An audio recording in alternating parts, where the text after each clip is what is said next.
ಸಿದ್ದರಾಮಯ್ಯ ಪ್ರತಿಕೃತಿಗೆ ಚಪ್ಪಲಿ ಏಟು ಪ್ರಕರಣಕ್ಕೆ ಸಂಬಂಧಿಸಿದಂತೆ ಉಡುಪಿ ಶಾಸಕ ಯಶ್ಪಾಲ್ ಸುವರ್ಣ ಸೇರಿದಂತೆ 11 ಮಂದಿ ಬಿಜೆಪಿ ಕಾರ್ಯಕರ್ತರ ವಿರುದ್ಧ ಮಣಿಪಾಲ ಠಾಣೆಯಲ್ಲಿ ಪ್ರಕರಣ ದಾಖಲಾಗಿದೆ. ಪ್ರಾಂಶುಪಾಲರಿಗೆ ಪ್ರಶಸ್ತಿ ವಾಪಸ್ಸು ಪಡೆದ ವಿಚಾರದಲ್ಲಿ ನಡೆದಿದ್ದಂತಹ ಈ ಒಂದು ಪ್ರತಿಭಟನೆ ಮಣಿಪಾಲದ ಸಿಂಡಿಕೇಟ್ ಸರ್ಕಲ್ನಲ್ಲಿ ಈ ಒಂದು ಪ್ರತಿಭಟನೆ ನಡೆಯಿತು. ಪ್ರತಿಭಟನೆಯ ವೇಳೆ ಅನಿರೀಕ್ಷಿತ ರಸ್ತೆ ತಡೆ ನಡೆಸಿ ಸಿಎಂ ಪ್ರತಿಕೃತಿಗೆ ಬೆಂಕಿ ಹಾಕಲಾಗಿತ್ತು. ಹಿಂದೂ ವಿರೋಧಿ ಸಿದ್ದರಾಮಯ್ಯ ಅವರನ್ನ ತೊಲಗಿಸಿ ಅಂತ ಘೋಷಣೆ ಕೂಡ ಕೂಗಲಾಗಿತ್ತು. ನಗರಸಭಾ ಸದಸ್ಯ ಗಿರೀಶ್ ಅಂಚನ್, ಯುವ ಮೋರ್ಚಾ ಮುಖಂಡ ಪೃಥ್ವಿರಾಜ್ ಶೆಟ್ಟಿ ಅವರಿಂದ ಚಪ್ಪಲಿ ಏಟು ನೀಡಲಾಗಿತ್ತು.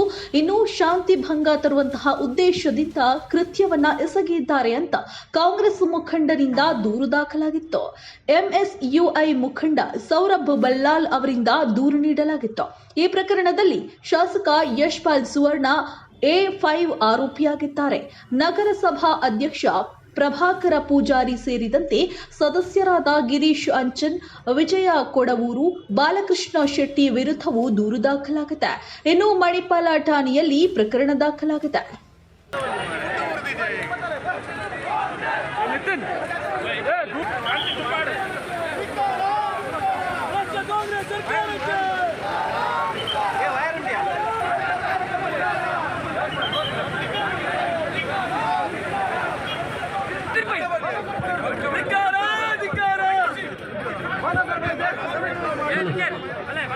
ಭ್ರಷ್ಟಕ್ಕೂ ಪ್ರತಿಭಟನೆಯನ್ನ ಮತ್ತು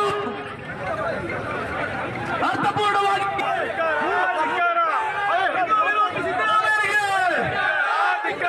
ಹಿಂದೂ ವಿರೋಧಿ ಸಿದ್ದರಾಮಯ್ಯರಿಗೆ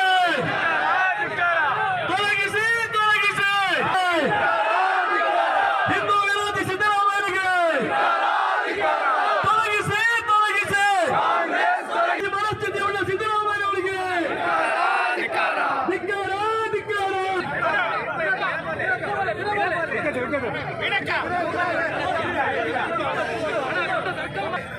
ಅಯ್ಯಯ್ಯೋ